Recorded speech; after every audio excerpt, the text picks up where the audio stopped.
Okay, it's 1 o'clock. I'd like to call this meeting to order. The proceedings of this meeting will be recorded and made available on the internet. I would like to move on to section 1.2 of our agenda, which is roll call. And ask our deputy clerk, Bianca Dragicevic, to please call the roll. Thank you, Mayor Lamson. Are you present? I am present. Deputy Mayor Armstrong? Present. Councillor Franzen? Present. Councillor Braybrook? Present. And Councillor Cadigan. Present. And for staff, we have Donna Taggart, CIO Treasurer. Present. Jesse Clark, Director of Corporate Services Clerk. Evan Grieger, Director of Public Works. Present. Barb Waldron, Director of Building and Planning CBO. Present. Adele Arbor, Planner. Present. And Bianca Dragicevic, Deputy Clerk, is present.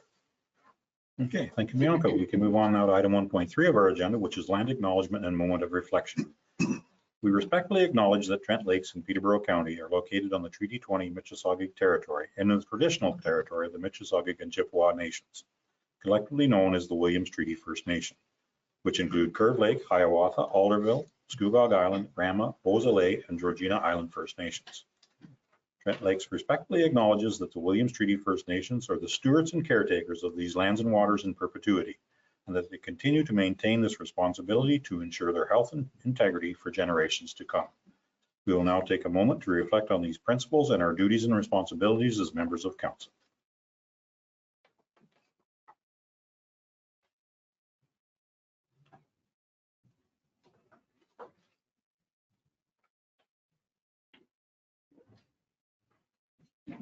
Thank you very much. Missed our Red Dress Day, which is a recognition of many First Nation people that have been taken. So, apologize for missing that. It was yesterday, I think. So we can move on to item 2 of our agenda now, which is disclosure of pecuniary interest. Does any member of council have a pecuniary interest on an item on the agenda? Please disclose it now or any time during the meeting prior to discussing anything that you have an interest in. I'm seeing no hands. We can move on to item 3 of our agenda, which is the approval of the agenda as circulated. I would entertain a motion for same. Councillor Braybrook and Councillor Franzen for a second. I will call for the vote. All in favor? That motion has carried. We can move on now to item 4 of our agenda, which is adoption of minutes. Item 4.1 is the regular council meeting from April 22nd. Councillor Cadigan and Councillor Armstrong for a seconder to approve the minutes as circulated. I will call for the vote. All in favor? That motion has carried. Now we can move on to item 5 of our agenda, which is committees and boards. Item 5.1 is Environmental Advisory Committee vacancy. And Bianca Dragicevic, our Deputy Clerk, would you like to speak to this item, please? Thank you. Through you. This is just notification to council and to the public that there is a vacancy on the Environmental Advisory Committee. And the vacancy has been posted and we will be proceeding with recruitment for that position as per the committee and board policy. Thank you. Thank you very much. We need to receive. Okay, and we can move on to item 5.2 of our agenda, which is liaison reports for council boards and committees. Does anyone have any liaison reports? I'm seeing none. We can move right along to item 6 of our agenda, which is our statutory public meeting pursuant to the Planning Act. I would entertain a motion to suspend our regular meeting and go into a public meeting. Councillor Braybrook for a mover, Deputy Mayor Armstrong for a seconder. I will call for the vote. All in favor? That motion has carried. We are now in an open meeting, and with Adele Arbor, I believe you have a preamble for our meeting. Yes, thank you. And through you, Mayor Lambshead, today's public meetings are held under Section 34 of the Planning Act to consider amendments to the municipality's comprehensive zoning bylaw, B 2014-70. A notice of public meeting for today's applications containing the prescribed information was circulated to all landowners within 120-meter radius of the subject lands and at least 20 days prior to this meeting, and a sign was posted on the subject land in accordance with the Planning Act. The notice was also mailed to all prescribed agencies, public bodies, and persons in accordance with the regulations.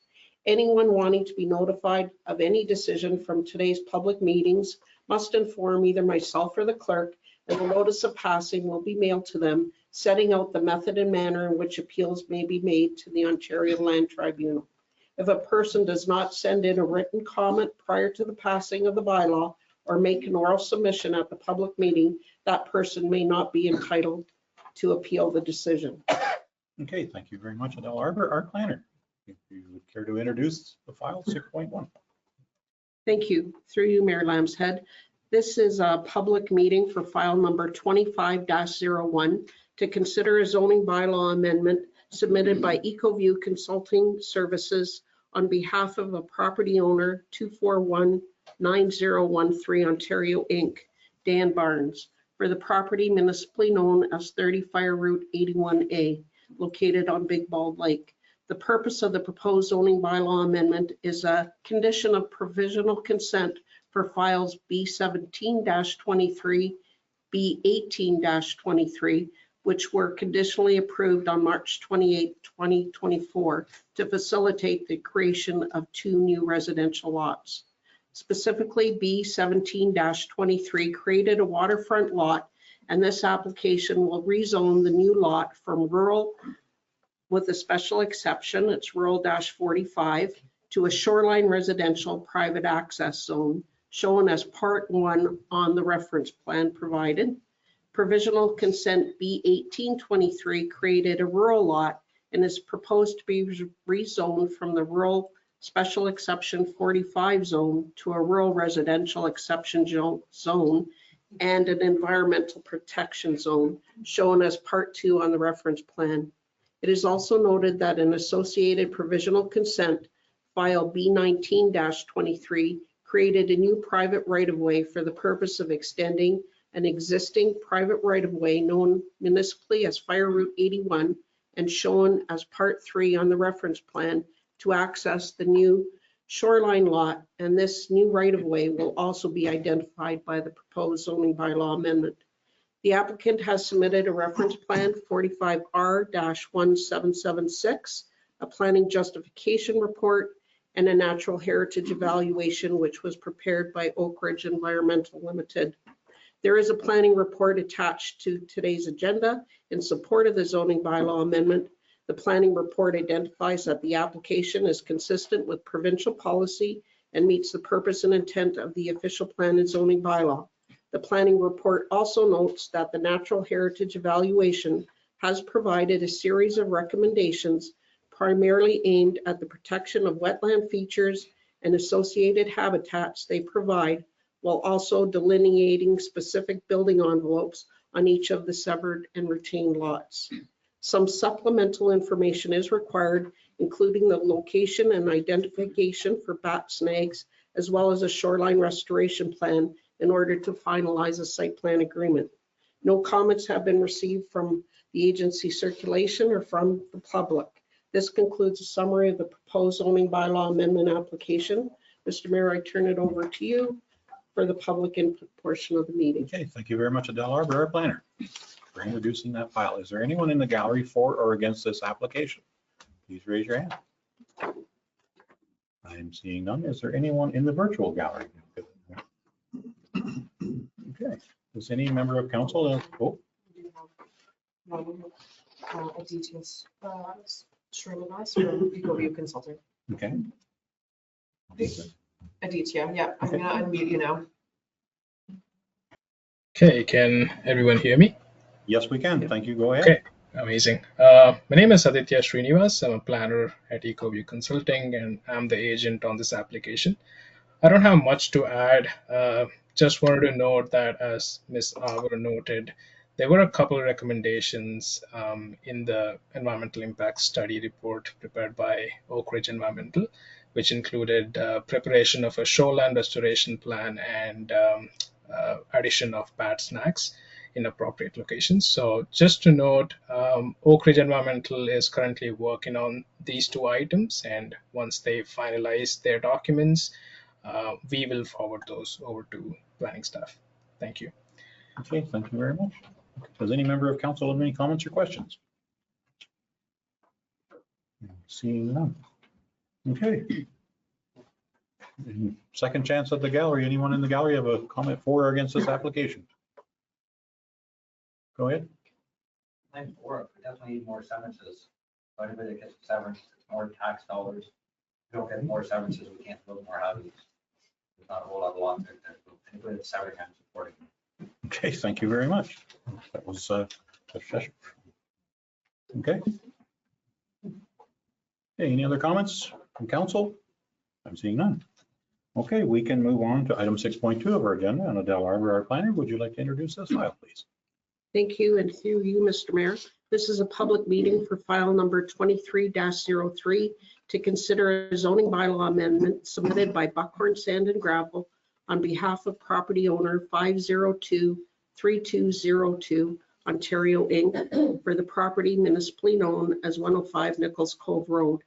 The purpose of the proposed zoning bylaw amendment is a condition of provisional consent for files B 31-24 and B 32-24, which were conditionally approved on June 12, 2024 to facilitate the creation of 2 new residential lots. Specifically, the consents proposed 2 residential lots fronting onto Nichols Cove Road. As the proposed lots are undersized for the continuation of the rural zoning, a condition of provisional approval was to rezone the proposed lots from the rural zone to a rural residential zone, as the newly created lots do not meet the minimum lot size for the majority of uses permitted in a rural zone. The applicant has submitted reference plan 45R-17814, which illustrates the proposed lots as Part 1 and Part 2, being 1.27 hectares or 3.13 acres in size. Part 3 identifies a portion of the southerly proposed lot to fall within 10 meters from the center line of Nichols Cove Road and is required to be transferred to the municipality as a road dedication. There is a planning report attached to today's agenda in support of the zoning bylaw amendment. The planning report identifies that the application is consistent with provincial policy and meets the purpose and intent of the official plan and zoning bylaw. Comments received includes correspondence from the building department identifying each proposed lot as suitable and acceptable for an on-site sewage system. We have received 2 public submissions, one from Catherine Mitchell, who is not in support of the zoning bylaw amendment application. Her correspondence referred to the circulation of a public meeting notice to those 120 meters from the subject lands, being the 2 proposed residential lots. The GIS system doesn't have the capability of identifying property owners from lots that haven't been created. It has been planning staff's practice to circulate the notice from the whole of the property recognized in the GIS system, giving a larger circulation area. Further to Ms. Mitchell's comments, which infer that consideration should not be given to a planning application by a property owner that may be in violation of municipal bylaws and currently involved in legal proceedings. I circulated to council an OLT decision in the matter of Angus Glen versus the City of Markham, where the tribunal was asked to adjourn or defer a planning matter, being an official plan amendment, due to an ongoing litigation between Markham and Angus Glen. The tribunal found that the litigation matter was a separate matter and would have no bearing on the outcome of the matter before the tribunal. In essence, the subject matter of litigation was not directly tied to the planning application, and the tribunal found it unreasonable to link the 2 matters together. The second public comment was an email received this morning from Mr. Latimer, a copy of which has been provided to Mayor and Council on their desks prior to the public meeting.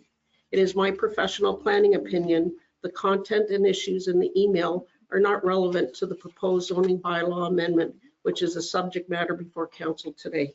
This concludes a summary of the proposed zoning bylaw amendment application. Mr. Mayor, I now turn it over to you for public input. Okay, thank you very much, Adele Arbor. Is there anyone in the gallery that would like to speak for or against this application? Please come to the podium and state your name for the record. Good morning. Steve Latimer. I abut this property. I'm the one who sent in the information that is on your desks today. I'm officially calling this meeting, any future proceedings of this meeting, as illegal as I have laid out in that information package that I have given to you. Thank you very much. Okay, thank you very much, Mr. Latimer. Okay, anyone else in the gallery? Yep, please come to the podium and state your name for the record. I am Catherine Mitchell, and I send in the email communication.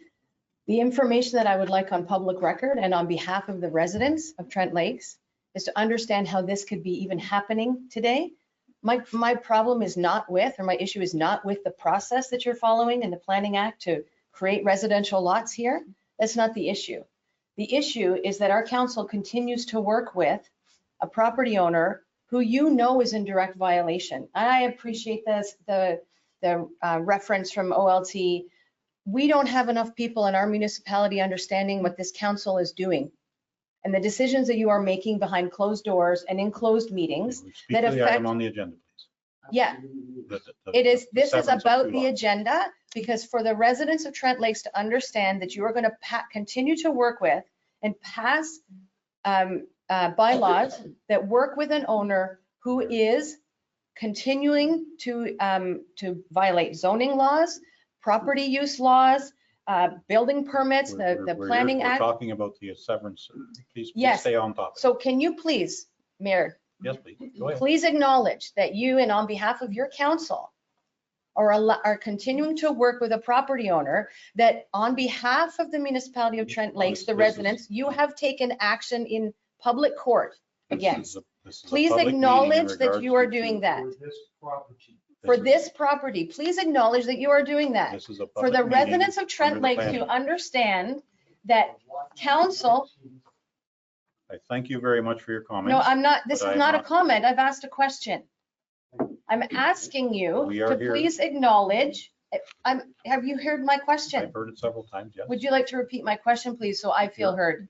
No, I will not repeat that question because that is not relevant to the zoning bylaw amendment, which we are talking about today. So let it be on Previous. record that this is not an open and transparent government, and public discourse is ineffective and actually bullshit. So thank you for very proving much for that. your comments. If I may again, please. One moment, yes.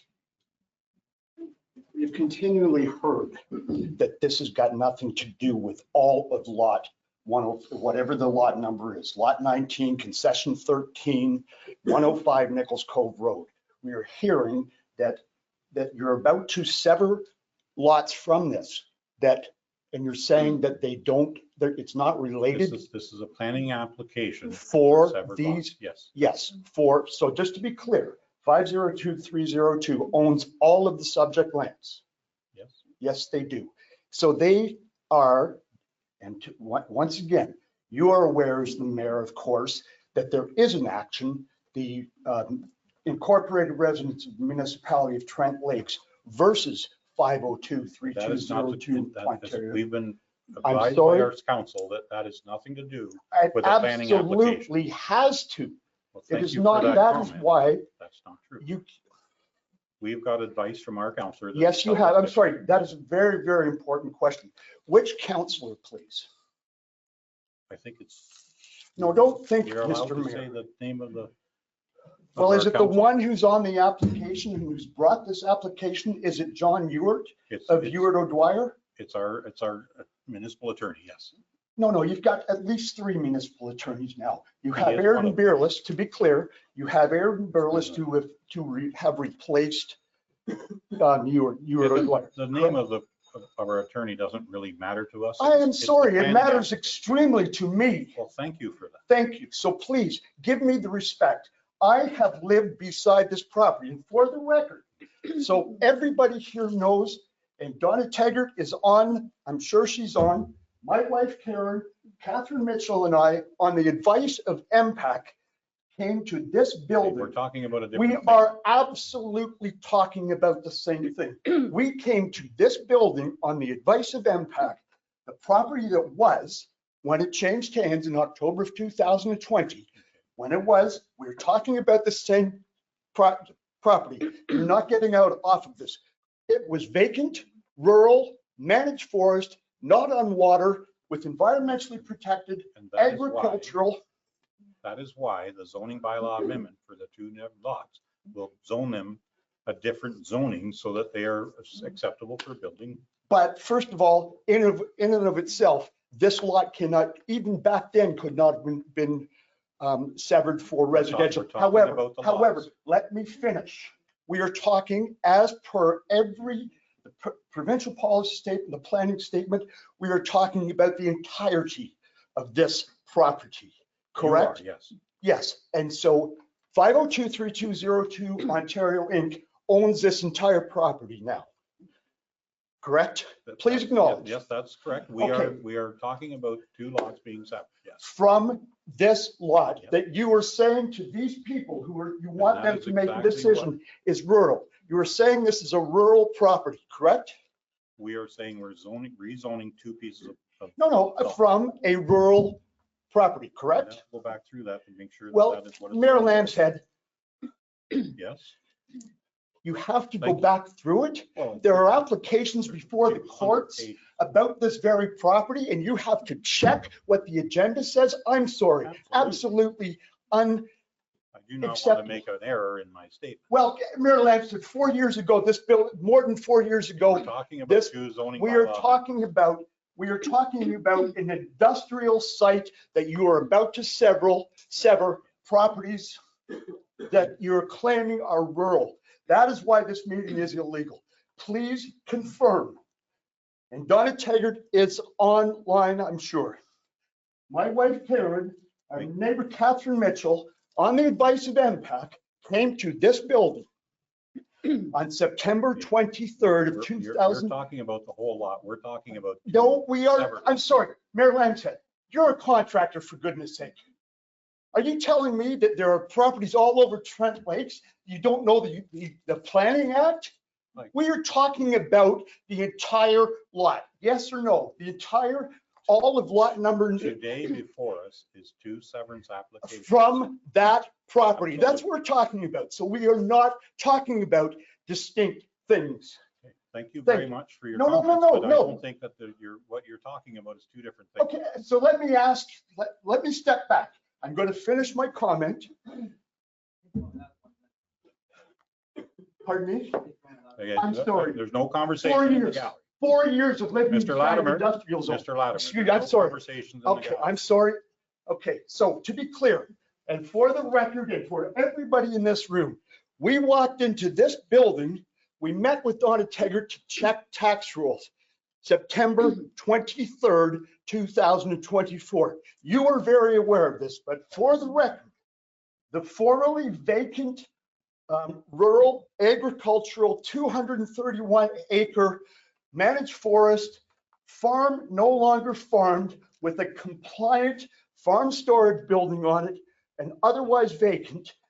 The impact, your tax rolls in 2023 still showed this as a vacant property. Thank you for that information, but I think we all know that. That's. Well, this then is what how, they're trying to- how can you proceed with this, Mayor Lambshead? This is what they're trying to sever, two small lots off of this piece of property. Off of a rural property. That's what you're saying, off of a rural property. That is what you're on record as saying this is? I don't think I'm on record of saying that. I think. Well, this is, the notice up, the notice is, if you go back, it says that it's rural. Okay, That's what so it to is. finish, just Okay. for the You have to Sum record, up, pardon me, please sum up.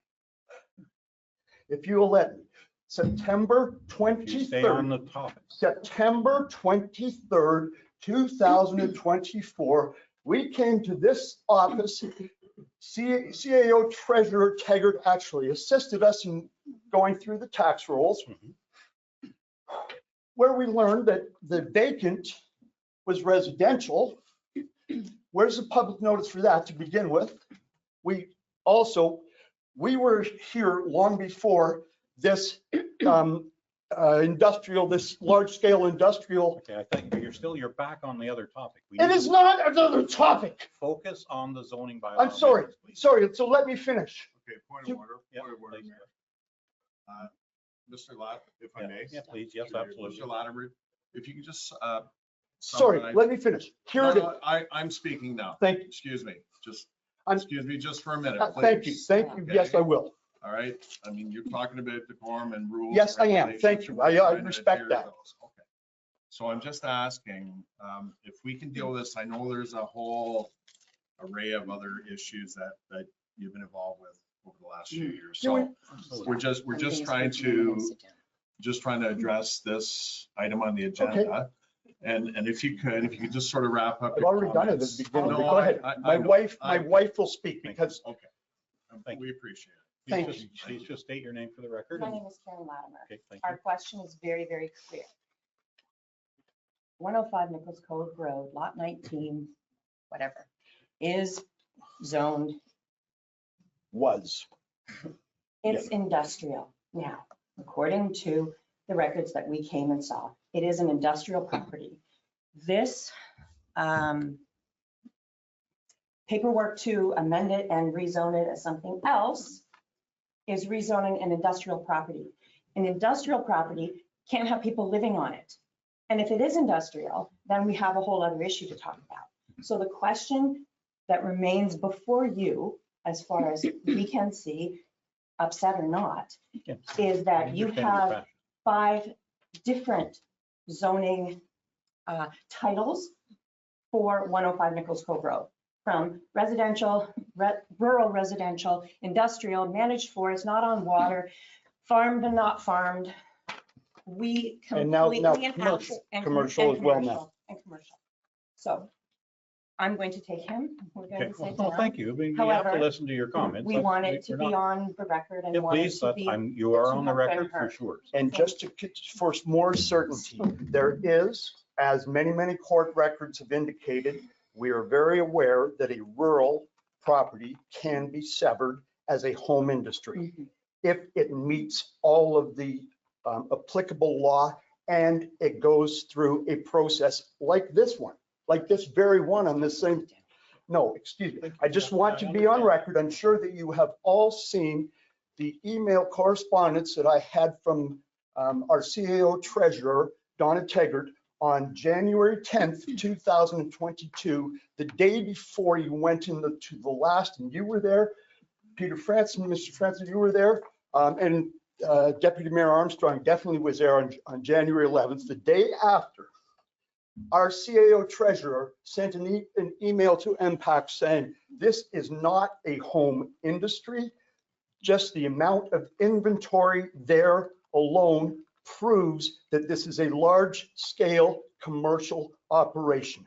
Also, court record and the court application that one of your lawyers has before the Superior Court of Justice now, one of 3 on this very property, says that in or about May of 2021, the municipality invested complaints and Okay, we're gonna Point of have order, another Mayor. point I of think order. we're going beyond. Yeah. you are not. I think, Karen, thank you. You Yeah. summed And up it's what fine I that you did think that. very well. No, I just need to Appreciate finish. those, Stephen. No, I Yeah, need one I think sentence, you're- please. One One sentence, and then sentence, we're please. sitting down. Okay, I need confirmation on this. So and I'll start over again. There's an application pending before the courts today that I'm sure you're very When familiar you're with. starting over, that's not one sentence. Come on, Okay, get to your just- final Okay, point. but Sorry, I'm sorry. sorry. Thank you. Final point. Thank you. Thank you. There is an application before the courts today by the firm of Miller Thompson, by Elizabeth Ackman on behalf of the residents of the municipality of Trent Lakes, pending before the Ontario Superior Court of Justice today. It says paragraph 8 and 9, and I hope you're familiar with these, because it says in or about May of 2021, the municipality received several complaints. We were one of them, official. Catherine sent some later. And then it goes on to say, we investigated those complaints and we found that the property was being used illegally for industrial commercial purposes. Am I very clear about this? Am I very clear that we have been exposed to industrial emissions since October of 2020? Please confirm Thank you for that Please- comment. I don't know what you've been exposed Okay. to, Oh, come. but thank you. That's fine. Thank you for your comments. Is there anyone in the gallery that's for or against this application? Is there anyone online that would like to speak to this? Not at this time, no. Okay.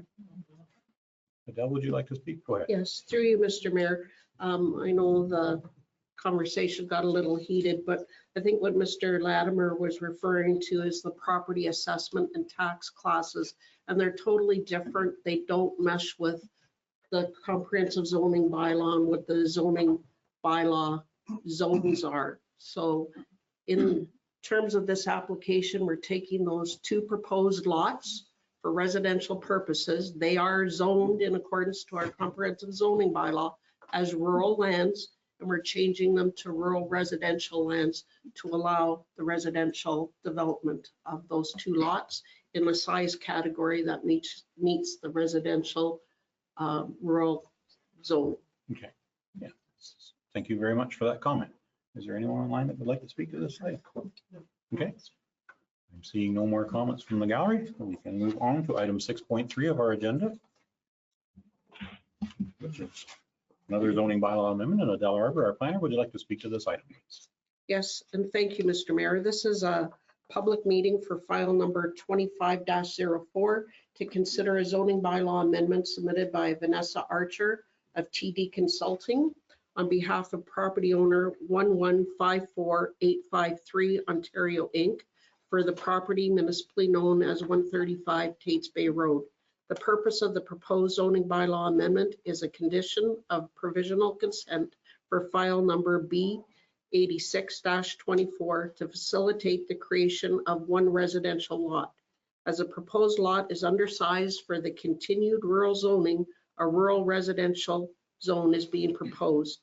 The applicant has provided a draft R plan which illustrates the proposed residential lot as part 1 and is shown as 2.58 hectares or 6.37 acres in size.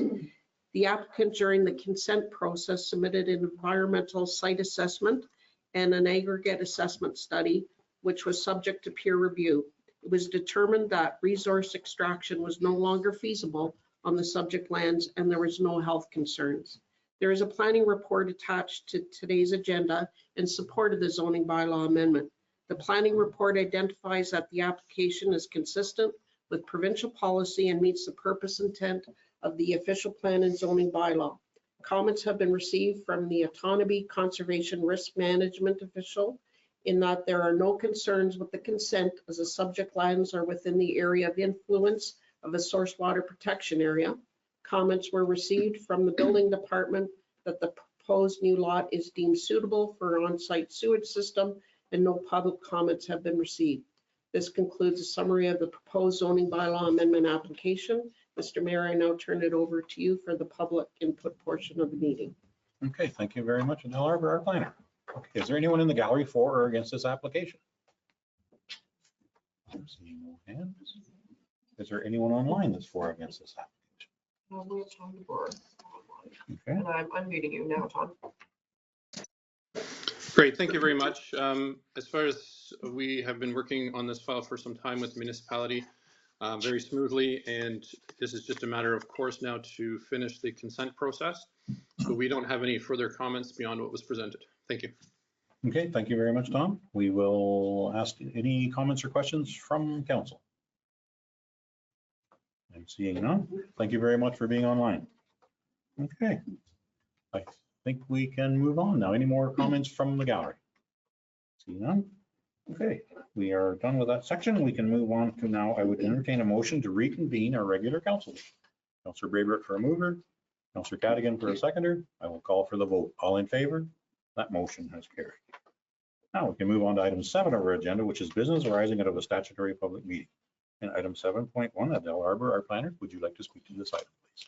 Thank you, and through you, Mr. Mayor. Subsequent to the public meeting held today for file number 25-01, at this time, planning staff recommend that council receive the report from the planner and further that council direct planning staff to prepare the requisite zoning bylaw amendment for council's consideration upon confirmation that the associated site plan agreement has been executed. Okay, thank you very much, Adele Arbor. Anyone have any comments or questions of Adele or is prepared to make a motion? Seeing Deputy Mayor Armstrong, go ahead. Yeah, thank you, Mayor Lamson. I'll make the motion as read that council receive the report and direct planning department to prepare the requisite zoning bylaw amendment once there's confirmation that the site plan agreements have been executed. Okay, thank you very much for that motion. Do I have a seconder for that motion? Councillor Franzen for a seconder. Any further conversation? Seeing none, I will call for the vote. All in favor? That motion has carried. Okay, we can move on to item 6.2 of our agenda. Oh, sorry, I'm sorry, my apologies, 7.2 of our agenda. And Adele Arbor, planner, would you like to speak on this item, please?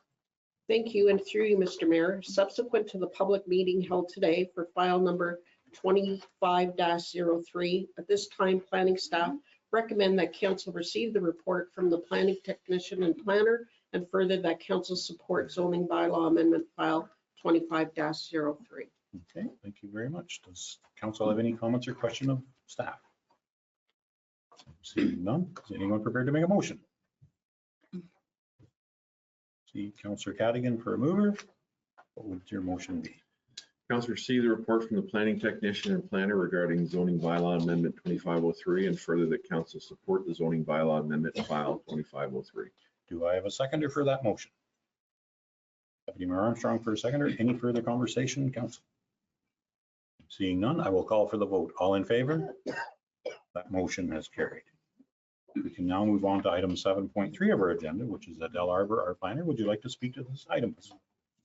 Yes, and thank you through you, Mr. Mayor. Subsequent to the public meeting held today for file number 25-04, at this time, planning staff recommend that council receive the report from the planner and that council support zoning bylaw amendment number 25-04.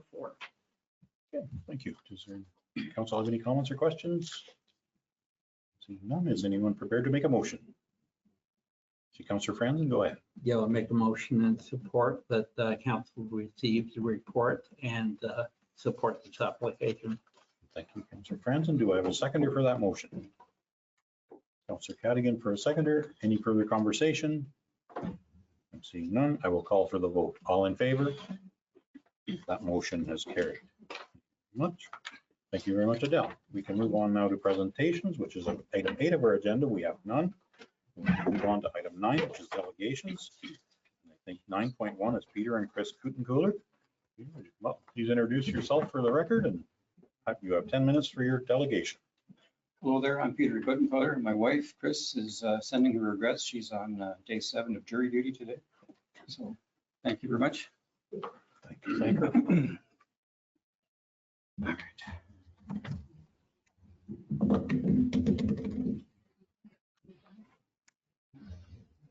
There's a, Jesse, there's a message on the screen here saying something about webcams. Ignore. Ignore. All right. Okay, good afternoon, council. Thank you very much, everyone. This is our application to purchase a small unopened road allowance on Salmon Lake, located just off Boundary Lane. Since we've made our application, we've learned that this parcel of land is not an unopened road allowance, but rather is patent land wholly owned by Trent Lakes. In this presentation, I'll use the terms interchangeably.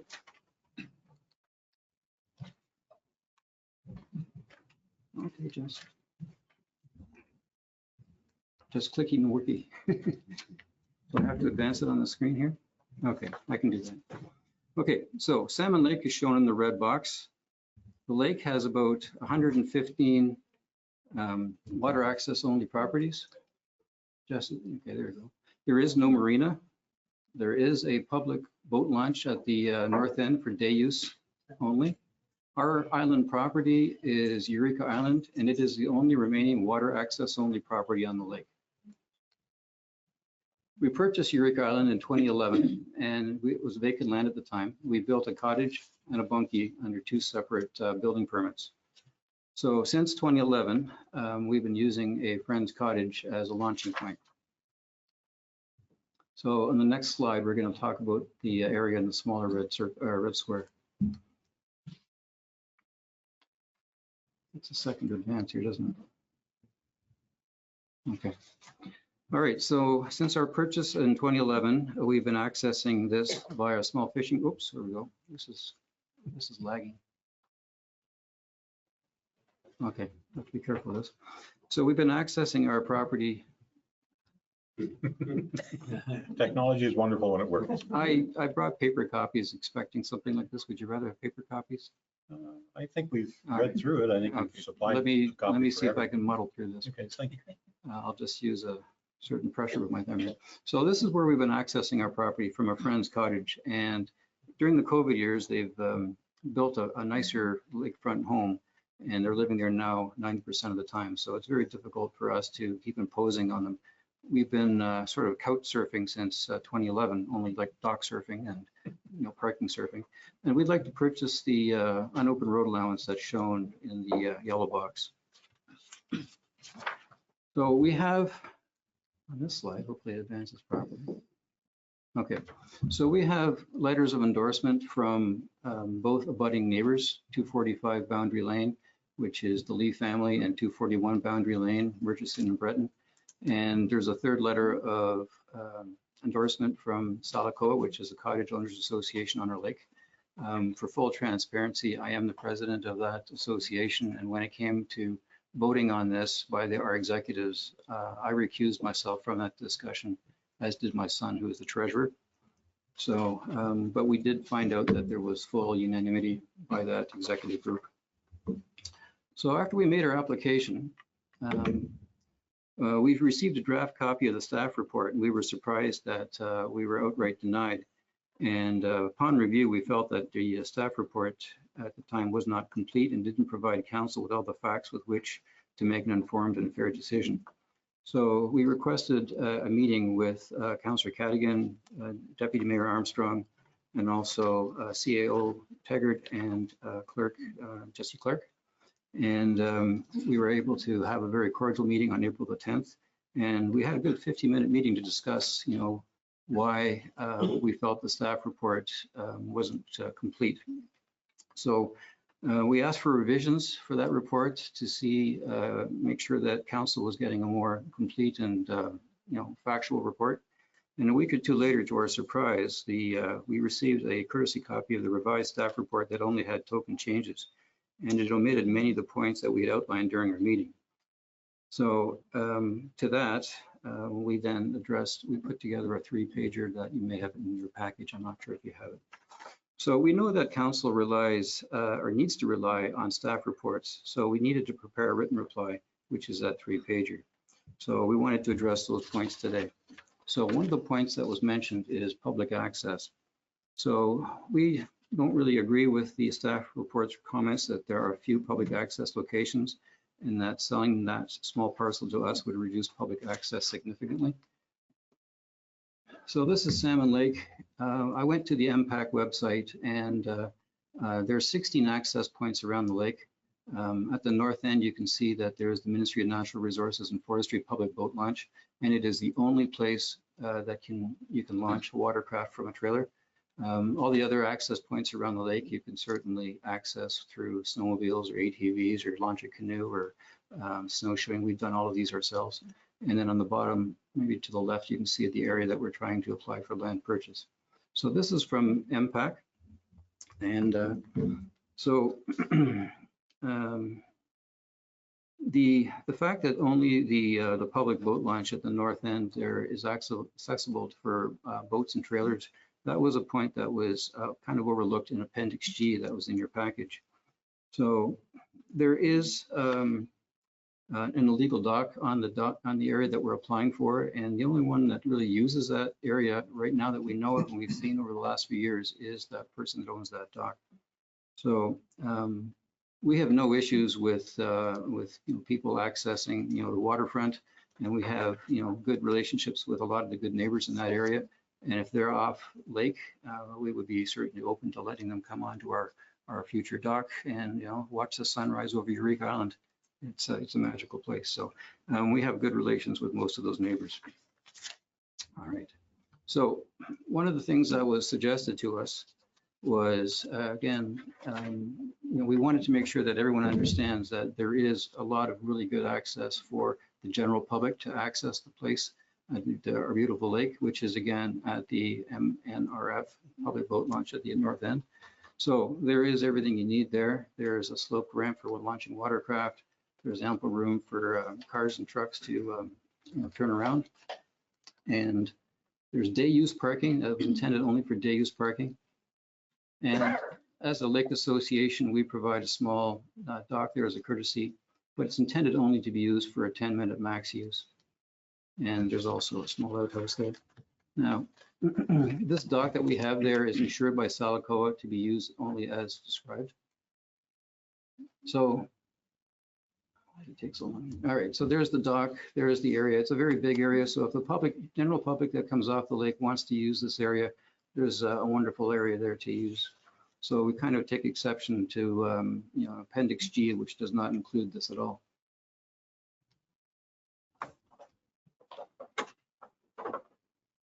There we go. All right, so you can see the boat ramp there. Again, this is the only site on the lake where you can launch a boat from a trailer, and actually I did just that last night. So the staff also talks about providing us with alternate locations, and we don't think that these alternate locations are viable to us. The staff report suggests an encroachment upon municipal land policy combined with a parking lease agreement. So we asked for a copy of these, and we learned that there is no parking lease agreement. So this was a reply that we received from Trent Lakes shortly after a request saying somehow that was not in existence. So the license of occupation agreement program that was since repealed, we don't believe that the replacement is the encroachment upon municipal land policy is going to be much of a replacement for it. So the report also suggests, maybe we could, again, use the public boat launch. And while there is a large parking area, there is a narrow waterfront, and it is impossible for us to use the Salacoa dock because, again, it was intended only for day use, only 10 minutes at a time to swap out the trailers on boats on trailers. So there really isn't shoreline for an additional dock. And Salacoa doesn't have insurance for private citizens to dock there, so we can't ask Salacoa members to bear the burden of additional insurance. And then there was the issue of Ontario government approval. So this was just getting unlikely to be approved in any manner by any of these governments. So we didn't, Salacoa members would certainly object to also setting a precedent of a mini marina there. And, nobody would want that. So we would not want to have that as a viable solution. So for us, we really do see only two viable solutions for us on the lake as the last water access only remaining property on the lake. That land in question that we're looking to purchase or to continue to couch surf, as we say, using our friend's dock. So we had to overcome the concern in the report of the sale of unopened road allowances. First of all, the property in question is not a true unopened road allowance. According to your solicitor, is a patent land wholly owned by the municipality. And now the report goes on to say in section 1 that you'll try to retain the properties that are unopened road allowances, but then goes on to say that yes, indeed, if the conditions are met, that it is possible to sell that small little postage stamp piece of land. And I believe that we can meet those conditions. Now, council has in the past little while sold several unopened road allowances. And most recently, I'm not sure if this is most recent, but we saw one on your video recording from early in February. There was a large parcel there as well.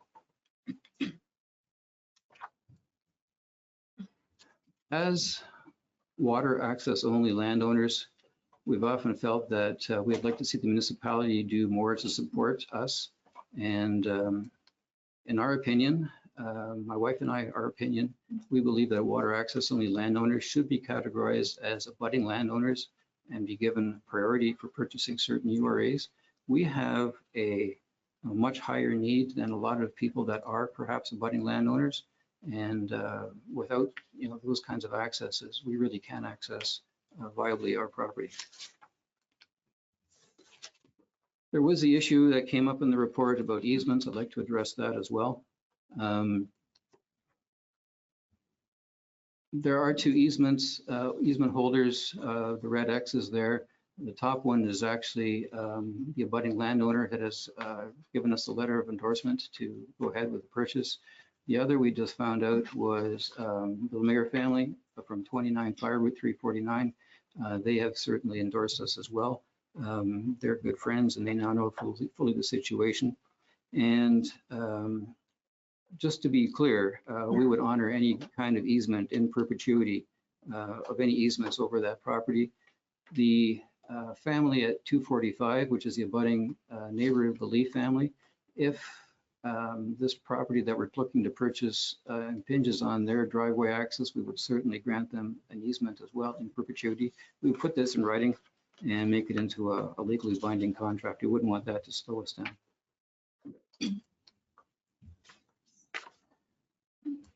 There is, to be fully clear, part of the story, and one of the reasons we invited Deputy Mayor Carol Armstrong to our meeting on April the 10th was because she fully understands the long history of the site.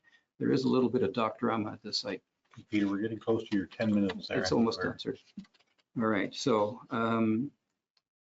there is a dock there with a non-waterfront. Residents kept a dock there for many years. This area has very low use by the public. And since 2023, this dock owner has not even used that site very much. And we believe this property has very little value to anyone else but us. So we would want to deal amicably with anyone. And one of the concerns that we've had is a reply from Trent Lakes that if anyone wanted to deal with this illegal dock, we would have to submit another bylaw complaint. So in conclusion, as the only water access only landowners in Salmon Lake, we believe we have a unique need with very limited options. The other locations suggested by the staff report are not viable to us. We do not have any alternatives other than to continue to rely on our friends on the lake.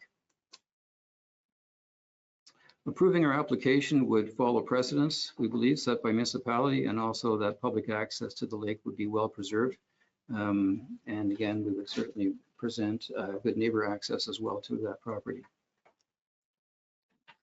The patent land in our application, we believe, is of minimal value to anyone but us. We do not know that there's a real plan by the municipality for it. And we hope, my wife and I hope that we've made a sound case for our approval. Thank you very much for your time. Thank you very much.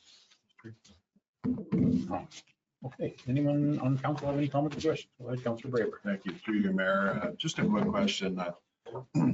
Kootenacoiler, Yeah. did I pronounce that right? Kootenacoiler, but close enough. Kootenacoiler, okay. Can I just say Peter? Please. All right, if I may. Just a quick question. So Salakoa boat launcher, is that the same as the MNR? Or is it two different? Salakoa has applied for approval. I think it's the first 60 feet that's owned by the municipality. The remaining is owned by the Ontario government. And we've had approval from, I think, Trent Lakes to have a dock there, as well as a library. So that's hopefully the answer to your question. Okay, yeah, that's fine. And I do have other comments, but I'll save that until the item comes up. Okay, does anyone else have any comments or questions? Go ahead, Deputy Mayor. I also have some comments, but I will save that till we get to that on the agenda. Okay. Okay, there's no further comments or questions. I think we need a motion to receive your, go ahead, Councilor Braber. Motion to receive. Seconder from Councilor Franzen is the seconder. Any further conversation? Seeing none, I will call for the vote. All in favor? That motion is carried. We will deal with this a little later in our agenda. Thank you very much for your presentation. Thank you. Thank you very much. Have a great day. Okay, we can move on now to item 9.2 of our agenda. And Linda O'Mara, would you please come to the podium and introduce yourself for the record, please? Hello, thank you, Mr. Mayor and councilors, for the opportunity to address you today. I'm Linda O'Mara. I am a resident of what's commonly known as Hills Estates, which encompasses Hill Drive, Hall Court, Island Drive, Island Terrace. And I have members of my community with me here, as well as Elizabeth Strombeck, who's probably one of the very original owners of a home on Hill Drive. And she did make a comment saying that this building looks a little bit different when she went to pay her taxes at somebody's house many, many years ago. So. True. So I'm here to speak on behalf of the community regarding the petition for the installation of additional culverts on the causeway on Island Drive. And I understand you've all had an opportunity to see the petition and it was signed by 86 members of the community. So I won't read the whole thing, but I just wanted to highlight a couple of points. The causeway, which was built sometime, I initially thought it was the 60s. Likely it's closer to the early 70s because Elizabeth was living there before it was actually built. So, back in the day, it was supposed to potentially be a bridge connecting the island to the mainland. But it has affected, it's a causeway with one culvert, which has affected the natural flow of the water. We believe one culvert situated over on the south side of the causeway has significantly affected the health and safety of both the aquatic life and the people in the area. The lack of natural water flow has created stagnant areas with minimal to no water movement. People draw water from the lake, so not everybody has a well, and the quality of the water, especially as the summer goes on, significantly deteriorates. The E. coli levels are very high, and the smell of dead fish is pretty noticeable. This physical man-made barrier created quite some time ago, we believe has also prevented fish and other aquatic life from accessing vital habitat areas, such as spawning grounds and feeding areas. And due to the lack of adequate water flow, the weeds, including invasive species, which are already a problem in our waters, are significantly worse around the causeway, making it virtually impossible for aquatic life to exist. So what we're doing is we're respectfully asking for your help to fix this man-made problem. Ultimately, what our community would like to see is perhaps a couple of additional culverts installed. We're unsure of what next steps would be, if there is an environmental study that needs to be done, or if there's perhaps grants that we could look at to help fix this problem. But we would certainly appreciate your looking at our concerns and considering any solutions that might make it a safe and healthy lake. And I would also like to thank Councillor Braybrook for your coming out and seeing it and addressing our concerns. That's all I have. Okay. Unless somebody else from my community would like to speak. Well, thank you for bringing that to us. Anyone on council would like to speak to that? Go ahead, Councillor Braybrook. Thank you through you, Mayor, and thank you very much, Linda, for presenting. And I don't know how many in the gallery are here in support of that as well. And I thank you for arranging the meeting last summer with the residents in the area. I think it was well attended. I think we had close to 40, yeah. I think, yeah. that had attended.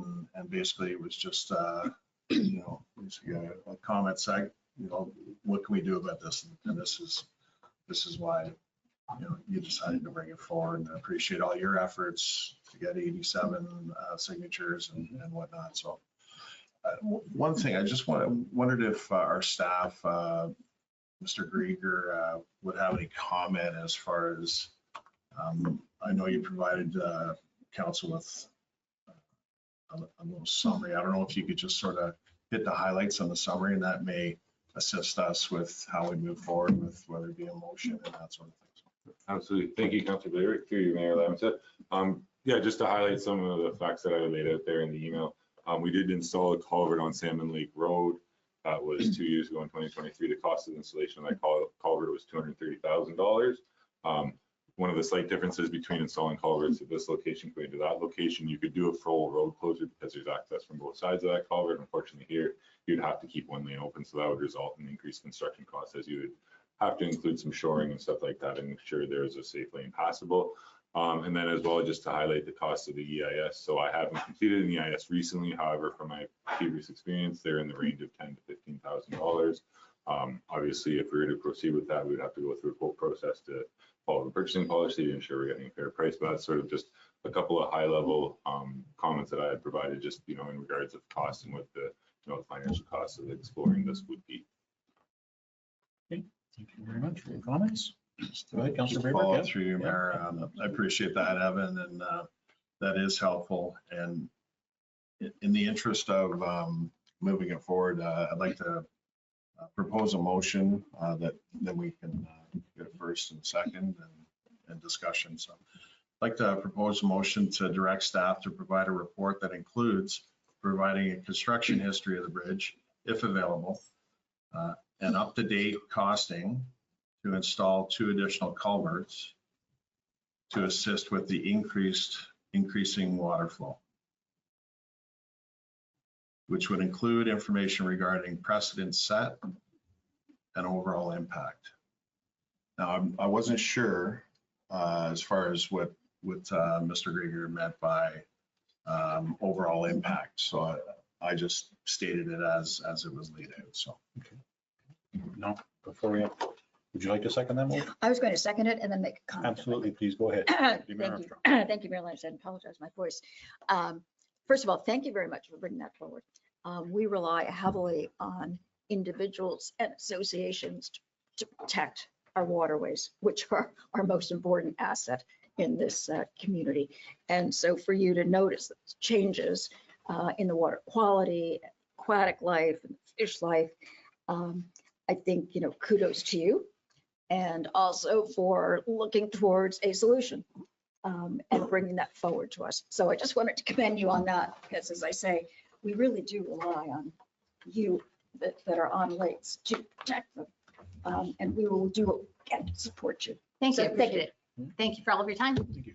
I just want to, I have a comment as well. I just, Sorry, I'm also on Hill Drive. I think you can, because you're not part of the presentation, so I'm Okay. sorry. But this is our regular meeting, and there isn't an open part. I just want to thank you. Well, thank yous are always welcome. Yeah. Well, and I just, my comment is about water flow. I think there's been some very interesting numbers for E. coli and lack of flow in all of that chain to the south or east of you. So I think water flow is important. Quality of water is very important to everybody in this municipality, regardless of where it is. So thank you for bringing that to our attention. Councilor Braber, go ahead. through you, Mayor, it's just a comment. I know, Council, I know there's going to be an item on the agenda today. We had a presentation from a gentleman from Grant Match, and it's a company that basically you tell them what your municipality is looking for, whether it be a bridge improvement or repairs or otherwise, and then they use their vast networking to look for that. So I mean, this, depending on where this goes in the future, that could be a unique opportunity to look for grants should there be some sort of decision to move forward with after analysis has been done. So. Okay, thank you. I'll have to admit that as a rebellious young youth, I went through that with my motorboat. You went through that culvert? Yeah. The water was right.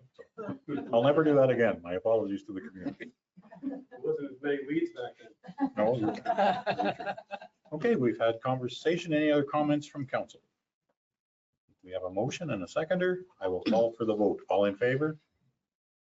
That motion has carried. Thank you very much for bringing that to our attention.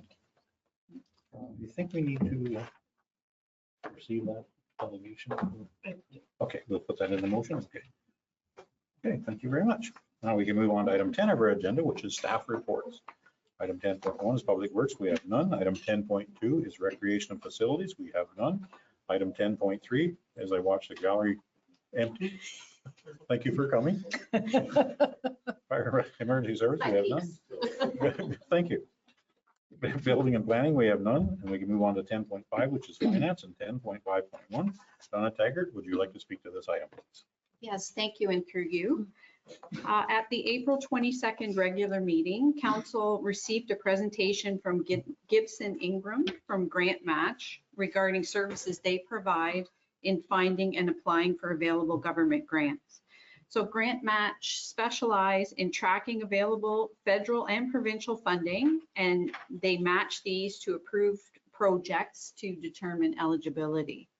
So applications for funding could be in areas that include affordable housing, environment, economic development, infrastructure, and culture. So there is a 10% fee on the first $1 million for any successful grant applications submitted by Grant Match, and a 5% fee on funding over $1 million. So fees are charged when funding is approved, with 25% of the fee not due until the first payment is received by the municipality. There is no fee due if an application is not approved. So the benefit of using grant match includes broader knowledge of funding available, including stacking and pairing opportunities. There would be a reduction in staff resources required in applying for grants, and an ability for the municipality to decide whether to apply for available funding based on the size and the amount of the grant. Grant match would review all of our approved strategic and capital plans in order for the municipality to be ready for any funding opportunities. So the request today is that council receive the report and that council authorize the CAO treasurer to execute the service agreement with grant match and any other required documentation. Thank you. All right, thank you very much, Donna Taylor. Does anyone have any comments or questions of Donna? Go ahead, Deputy Mayor Armstrong. Thank you, Mayor Lamstead. Thanks, Donna. I was not here for the presentation, unfortunately, but I'd like to thank Councilor Braber for asking two of my questions. One was, what was their success rate? And I think it was around 70%, if I recall. And the other one was, what competitors are there in this space before we go awarding a contract to them? And I think you've satisfied yourself that there are no other comparable competitors in this space. The one concern I'm supportive of this. The one concern I have is on large grants.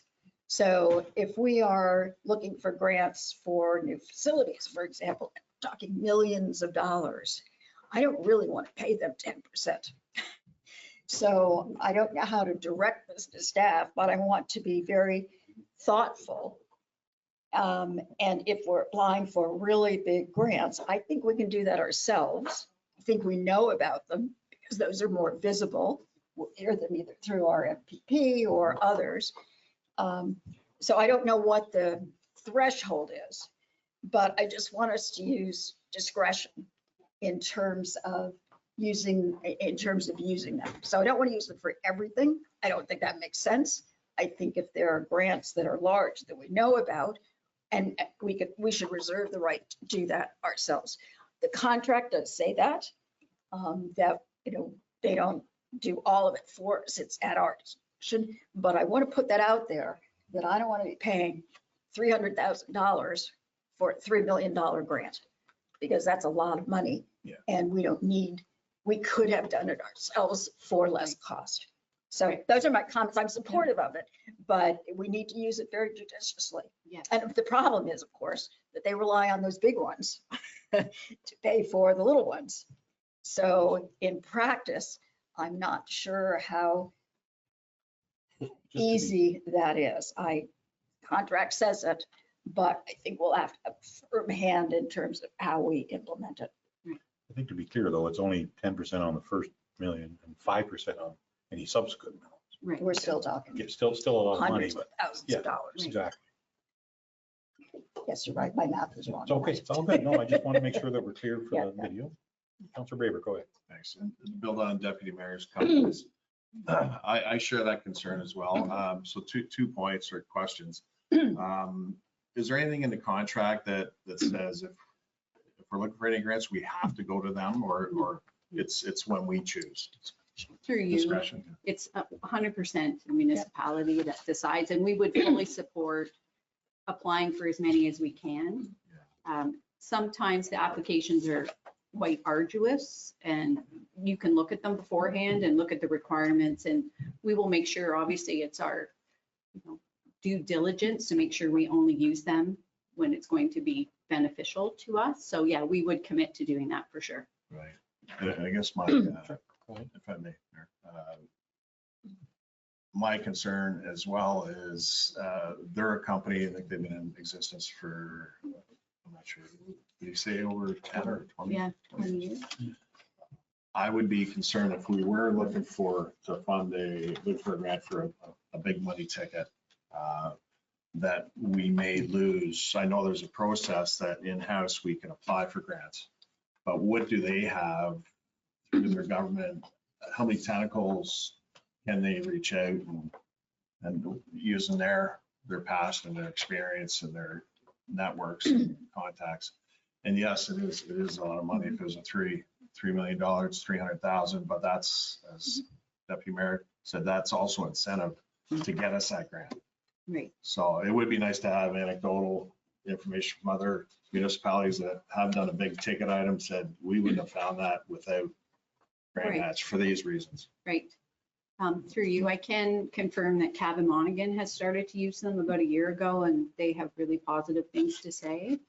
But yeah, I don't have that kind of data today, other than a commitment to make sure we're careful in what we apply for. And we're hoping to make the process easier from a resource standpoint and, efficiency, and we'll continue to try to do that for sure. Go ahead, Deputy Mayor.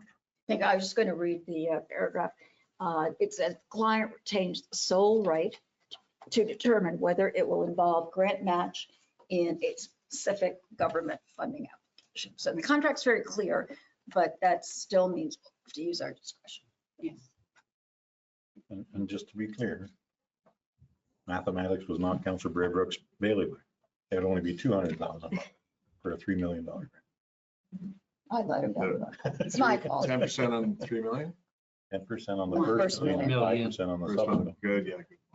Still a lot of money to be giving away on a grant. So Well, I'm overly cautious. There you I go. thank you for Just that. good for the municipality. Absolutely it is. Any other comments or questions? Go ahead, Deputy Mayor. I'll make the motion that we receive the report, that we authorize the CAO to service agreement. And I'd like to add to that and further that the CAO treasurer proceed with a certain amount of discretion in terms of when we use grant match.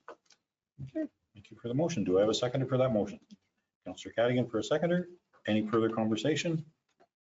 I'm seeing none. I will call for the vote. All in favor? That motion has carried.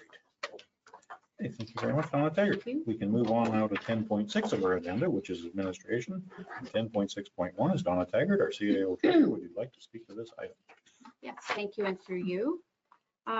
Before you today is the Q1 report for 2025. And once again, you'll see that operations continue to be very busy in all departments. So some of the highlights, so the financial reporting shows budget spending sitting at 16.32%, which is down slightly from 2024. And of course, that was during the new 49 build when it was underway. So that's why that's down a bit. The 2025 budget and the 2024 financial audit were both completed in Q1. The short-term rental accommodation registration bylaw was finalized, and there was a midterm procedure bylaw review presented to council and a privacy breach policy adopted. Q1 included a gain of 310 social media followers, and there are now a total of 1,286 subscribers to the e-newsletter, with 98 being added in Q1. There was a new website launched March the 25th.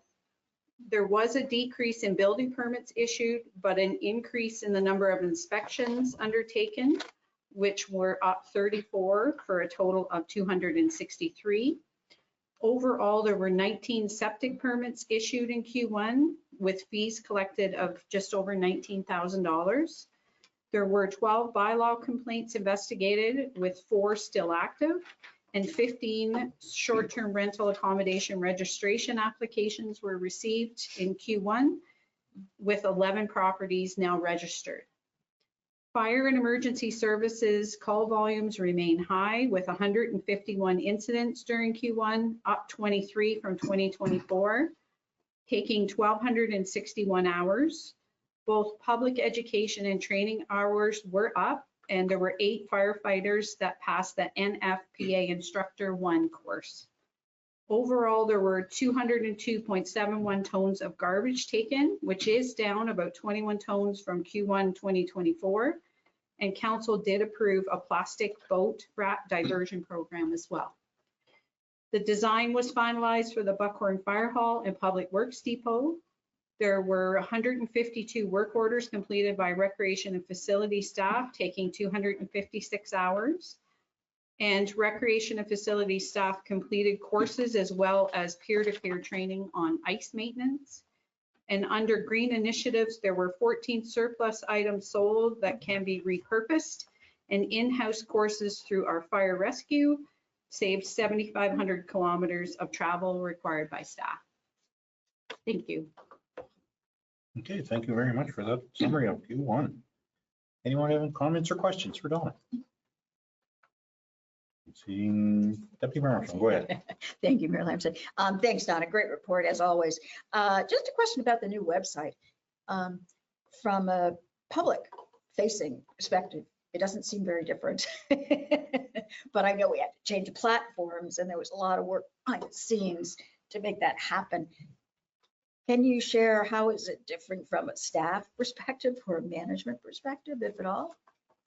So through you, I know the look of it is different. I know the icons to click on are certainly in a different location. I don't know, from a staff perspective, if it's easier to upload. I certainly can get that from Rachel. She's actually in a course this week, but I don't know if Jesse or Bianca have found anything different on it. I personally don't upload there, but I know visually it is a little bit different for sure. So yeah, I don't know if there's anything to add there, but I can get back to you with specifics. It's not an important one, it's just an observation. So thank you. Thank you. Any other comments or questions about the Q1 summary?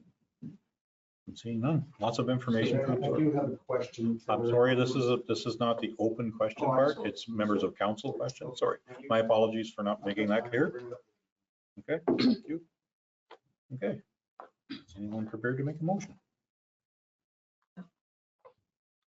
Councilor Franz. I'll make a motion to receive the report.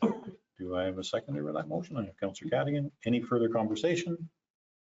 Seeing none, I will call for the vote. All in favor? That motion is carried. Thank you very much for your staff to get that Q1 report under some interesting circumstances. Okay. We can move on now to item 10.6 of our agenda, which is administration. And item 10.6.1 is Donna Taggart, our CAO treasurer. Oh no, sorry, 10.7 of our agenda. You want to do that again, Donna? Corporate services. 10.7.1 is Jesse Clark, our director of corporate services and clerk. Would you like to speak to this item, please? Thank you. Through you, Mayor Lamson. Before you is a request to purchase a portion of land, approximately 50 meters, in order to install a dock and parking for 2 cars to access an island property on Salmon Lake. And to support their application, the applicants have provided 4 letters of support and also provided a delegation earlier in the meeting. A report was brought to council in 2020 regarding the previous applications to purchase this land, and staff are directed to look into alternative public access to Salmon Lake. Staff invested municipal access to Salmon Lake and presented a subsequent report to council, and the application to purchase was subsequently denied. As stated earlier in the delegation, the policy does state that road allowances that provide access to water will be retained in municipal ownership and available to the public, and that prior to considering the closure and conveyance of any road allowance, council will consider that they must be satisfied that there is adequate alternate public access to the water body in proximity to the road allowance to be closed. Overall, the application continues to contradict the provisions of the policy and may put the municipality at risk of not having adequate alternative, and I will emphasize here, municipal public access. While there are other access points, they are crown land and not in the control of the municipality. Additionally, the solicitor advised that they would discourage selling parcels of land to owners of land that do not directly abut the land, as it can create a separate lot. Staff recommend that council uphold the previous decision to deny the application to purchase. Thank you. Okay, thank you very much. Jesse Clark, does any council member have any comments or questions regarding this item? Councilor Braber, go ahead. I do have comments, but I don't know whether we want to go through the motion and seconder and then have a conversation. I think we should, if you want to have anyone prepared to make a motion regarding this. Councilor Braber, go ahead. Yeah, through you, Mayor. I think my comments are geared around not supporting the motion. So do I do that after a seconder? Or do we? You can make an alternate motion if you choose. I mean, you can make any motion you like. to have conversation, we're supposed to have a motion and a seconder and then have conversations. That is the procedure that we would normally follow. Right, so if it is my intent Yeah. to not support it, do we? You make that motion now if you choose to, unless someone else has an idea of a motion. All right. I'm seeing you with the first hand up. so- Okay, I'll make a motion that council receive the report and that council approve the application to purchase land from Peter and Chris Kuttenkuehler. Okay, do I have a seconder for that motion? Deputy Mayor Armstrong for a seconder. Now for conversation. Does anyone have any conversation? I do. Okay. I do, if I may. Councilor Braber, go ahead. And with respect, I reviewed all documentation provided regarding this item, and I've made several comments. I'm not in favor of staff's recommendation to deny Peter and Chris Kuttenkuehler the opportunity to purchase the unopened road allowance of the subject lands. My rationale for my position is as follows. Mr. and Mrs. Kuttenkuehler purchased their cottage approximately 14 years ago, which is water access only. And since the time of purchase, the Kuttenkuehlers have enjoyed the use of their friend's cottage dock to store their boat for the summer seasons. The Kuttenkuehlers have stated that circumstances have changed with their arrangements and their friends are at the cottage more during the summertime, and the Kuttenkuehlers feel that they are now encroaching on their friends' enjoyment of their cottage property and wish to seek an alternative solution to their water access issue. Section A of the bylaw B 2011-55 policy, section 1 states that road allowances that provide access to water will be retained in municipal ownership and available to the public. It further states that in section 2 that unopened road allowances will be retained by the municipality and may be used to accommodate future transportation needs or any other municipal purposes. In section 3, it states, notwithstanding 1 and 2, council may pass bylaws to close any portion of an opened or unopened road allowance in accordance with the Municipal Act. And in so doing, may convey ownership of some or all of the lands. And in section 4, it states in part that prior to considering the closure and conveyance of any road allowance, council will consider the following criteria. A, if the road allowance to be closed provides an existing or potential public access to a lake or river by leading to the water's edge, council must be satisfied that there is adequate alternative public access to the water body in proximity to the road allowance to be closed. In the background of today's report, staff report, it indicated that there were other municipal access points that they would be difficult to traverse on foot, let alone by vehicle with a boat and trailer. And the subject land appears to be the only reasonable municipal access to Salmon Lake. It is my understanding that the subject lands are not suitable to launch a boat with a trailer, and I did not see any pictures showing the contrary. Staff also state that it is clear by the installation of the illegal dock that the public uses this as an access point to Salmon Lake. It's my opinion that the installation of the illegal dock does not provide clear evidence of use by the public at large. The neighbors who have provided letters of support have not indicated that the general public are users of the subject lands. Instead, they have generally advised that the person who installed the illegal dock is the sole user of the subject lands and with whom they continue to be at odds with due to the fact that the illegal dock still remains. I've not seen any letters of non-support from the general public of whom staff report are using the subject lands. Given that the subject lands are not suitable for boat launching, as the report suggests they are, there's an alternative solution for the public to launch boats, which is the Salakoa boat launch and the M&R boat launch. I'm almost there. Okay. So the report also mentions that by selling unopened water access shore allowances, that the municipality could set precedents and be opening itself up to a flood of similar applications. I question this position due to the fact that each and every case has its own different facts and issue that would have to be addressed should similar applications come into the municipality. The Kootenkullers are in a unique predicament. They live on a water access only property, which I understand is not the responsibility of the municipality to remedy any issues that arise because of their choice of cottage location. They have made it work for the last 14 years and are now in need of an alternative. They require reliable and stable location where they can park the vehicle and moor their island transportation without having to enter into agreements which would not provide them with secure or in perpetuity solutions. I'm satisfied that there is adequate alternate public access to the water body to their road allowance to be closed. Thanks very much.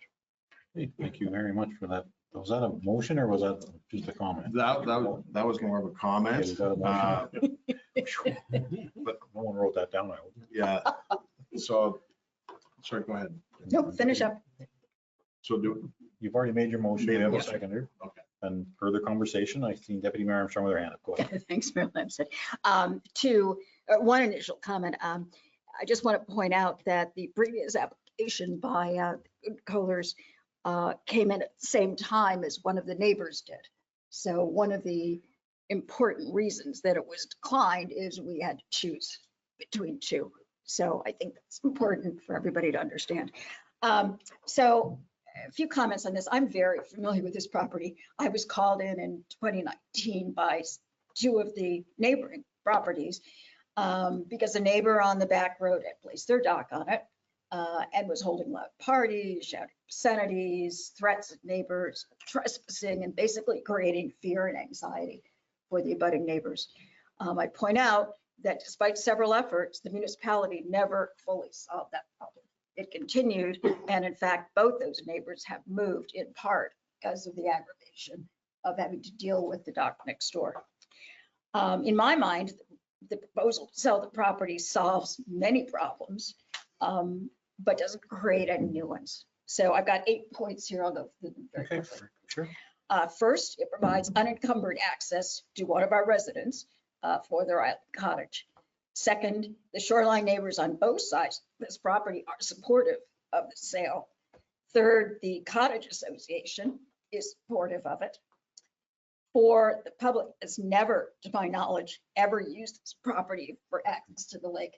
It's not easy to get to if you've ever driven and then found Boundary Road and going down. So it's not easy to get to. And I don't think it's been used by the public. Fifth, the public can access the lake from a number of M&RF properties. The easiest one would, of course, be the Salakoa dock, where there is a small beach, a dock, and lots of parking space. So it's already set up to support that kind of activity.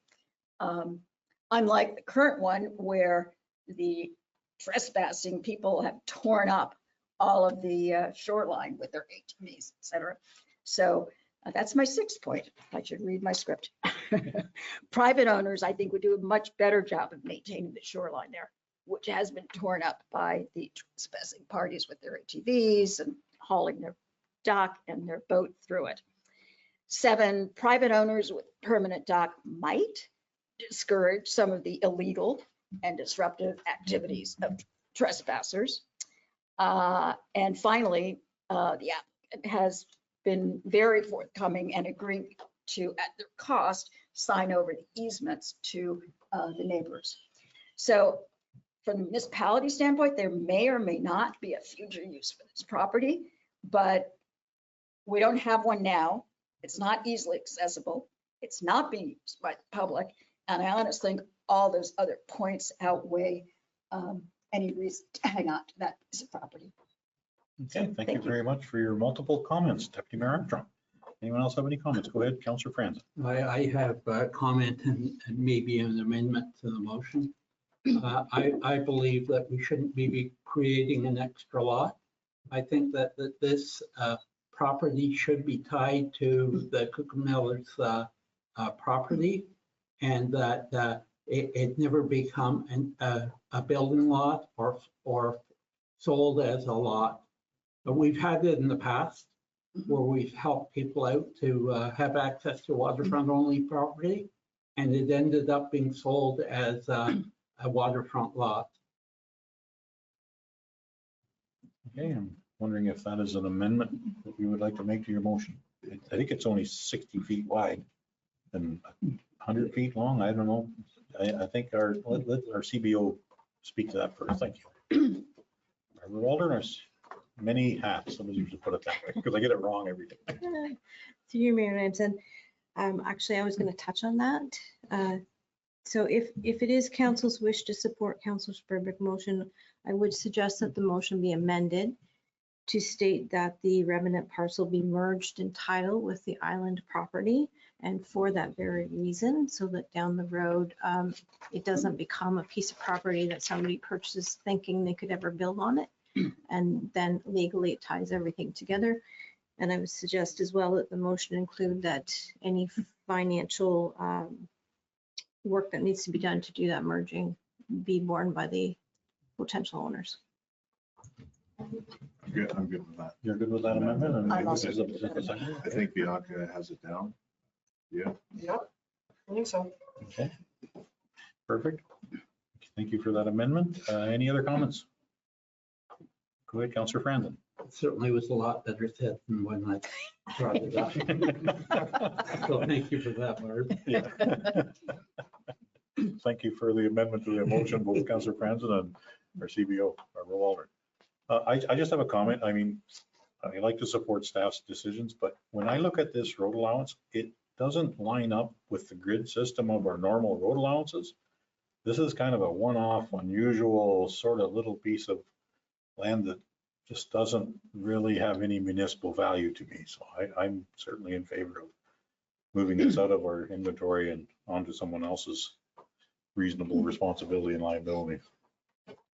That is my comment. Is there any further comments or questions? Councillor Braber, go ahead. So I'll refer to the deputy clerk. Do you need anything clarified, or do you need, or are you able to restate the motion as you believe it? Yeah, that council received the report, that council support the application to purchase land from the applicants, and that council directs staff to proceed with the application process and advise the applicant they will be responsible for all costs, and that the remnant parcel be merged with the island property. That those two parcels be merged. Okay, perfect. That is a good motion. I see many head nods from the potential owner.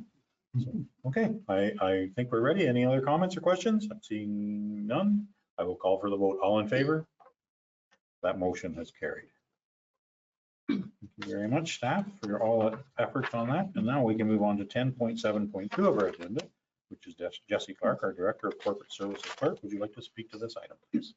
Thank you. Good evening, Mayor Lamson. Council submitted feedback on the proposed changes to the procedure bylaw that was presented at the April 8th council meeting. And based on the feedback received, several changes, which are detailed in the report, have been made. One change to note is that committees may not be subject to the 3 electronic meeting restriction if it is outlined in their approved terms of reference. As this request is initiated by the Environmental Advisory Committee, staff are also recommending a change to their terms of reference to remove this restriction. Staff recommends supporting the proposed changes to the procedure bylaw and the Environmental Advisory Committee's terms of reference. Okay, thank you very much, Jessie Clark. Does anyone have any comments or questions? Deputy Mayor Armstrong, go ahead. Thank you, Mayor Lamson. I just want to thank the clerk. I don't know who else submitted comments. I certainly did, because I think this is important in terms of how we conduct ourselves. So I want to thank clerk's office for considering those comments and incorporating those that make sense. Appreciate that. Thank you very much, Deputy Mayor Armstrong. I do agree. I mean, it's difficult for some of our committees to get people in a room. It's the new way is to try to do everything virtually. So you have to drive for 2 or 3 hours to go to a committee meeting. You may not make it. So I think the virtual thing is a great idea. Okay, any other comments or questions? I would entertain a motion. Oh, Councillor Braber, go ahead. Okay. Council received the report, and that council support the proposed changes to the procedure bylaw. And further, that council approve the amendment to Schedule A of bylaw B 2024-003 attached to this report. Do I have a seconder for that motion? Deputy Mayor Armstrong for a seconder. Any further conversation? Seeing none, I will call for the vote. All in favor? That motion has carried. Thank you very much, staff, for all the efforts in that. I can't believe that it's midterm. Okay, we can move on now to item 11 of our agenda, which is correspondence for information. We have none this meeting. We can move on to item 12, which is correspondence for action. Item 12.1 is the town of Aylmer. Does anyone like to speak to that item? Or is prepared to make a motion? Go ahead, Councillor Franzen. Yeah, I believe there's 3 municipalities that have sent a motion on the strong mayor powers.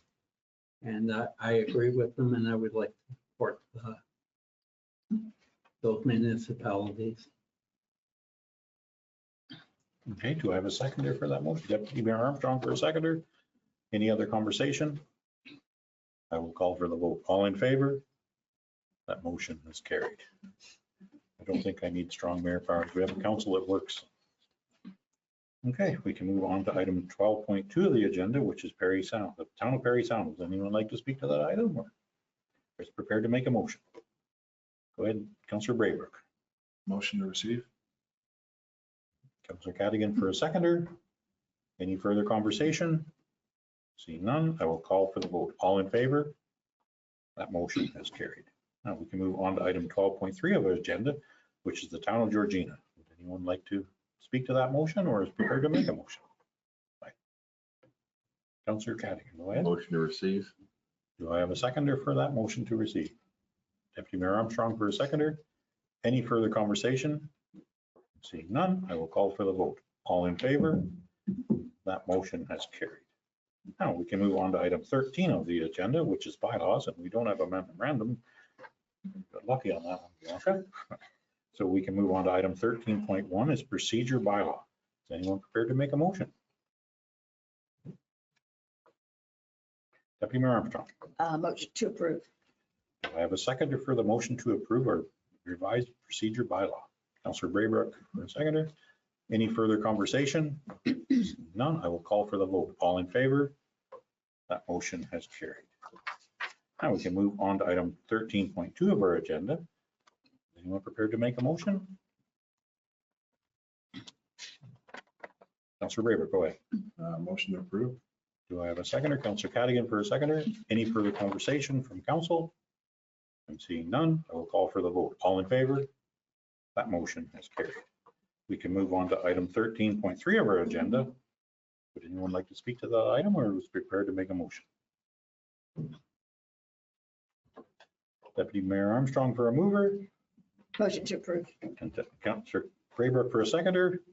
Any further conversation? Seeing none, I will call for the vote. All in favor? That motion has carried. We can move on now to item 14 of our agenda, which is business arising out of a previous meeting. Does anyone have any business arising out of a previous meeting? I see none on the things. Okay, we can move on to item 15, which is a notice of motion. Does anyone have a notice of motion? Seeing none, we can move on to item 16 of our agenda, which is information items. Does anyone have any information items? Deputy Mayor Armstrong, go ahead.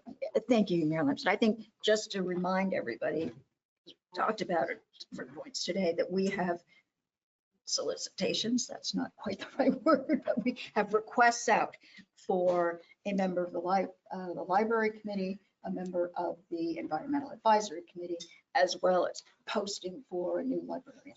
So all of those things are out there. If anybody knows anybody that's an interest and is qualified, keep in mind. Thank you very much for that information. Anyone else have any information items? Seeing none, we can move on to item 17 of our agenda, which is our closed meeting. I would entertain a motion to go into closed. Councillor Braybrook for mover, Councillor Franzen for a seconder. And we are going to go into closed for under the authority of the Ontario Municipal Act, Section 239(2), to discuss B, personal matters about an identifiable individual, including municipal or local board employees, municipal employees. D, labor relations or employee negotiations, municipal employees. So I will call for a vote. All in favor? That motion is carried. We are now in closed.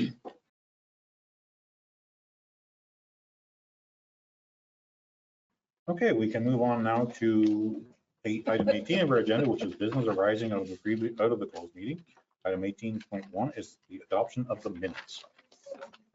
Okay, sorry, my apologies. Yes, so we need a motion to rise from closed. Councillor Cadigan for a mover, Councillor Braybrick for a seconder. I will call for the vote. All in favor? That motion has carried. Now we can move on to item 18 of our agenda, which is business arising out of the closed meeting. Item 18.1 is the minutes. Adoption of the minutes. Anyone prepared to make a motion? See Councillor Cadigan for a mover. Councillor Braybrick for a seconder. I will call for the vote. All in favor? That motion is carried. Now we can move on to item 19 of our agenda, which is the adoption of the confirming bylaw. Item 19.1 is the confirming bylaw. Councillor Franzen for a mover, Deputy Mayor Armstrong for a seconder. I will call for a vote. All in favor? That motion has carried. Now we can move on to item 20 of our agenda, which is adjournment. Would anyone like to make a motion to adjourn? Councillor Braybrick for a mover. No one wants to adjourn. Councillor Franzen for a seconder. I will call for the vote. All in favor? That motion has carried. We are adjourned. Thank you very much, staff. Thank you very much, council. Thank you very much for everyone in the gallery.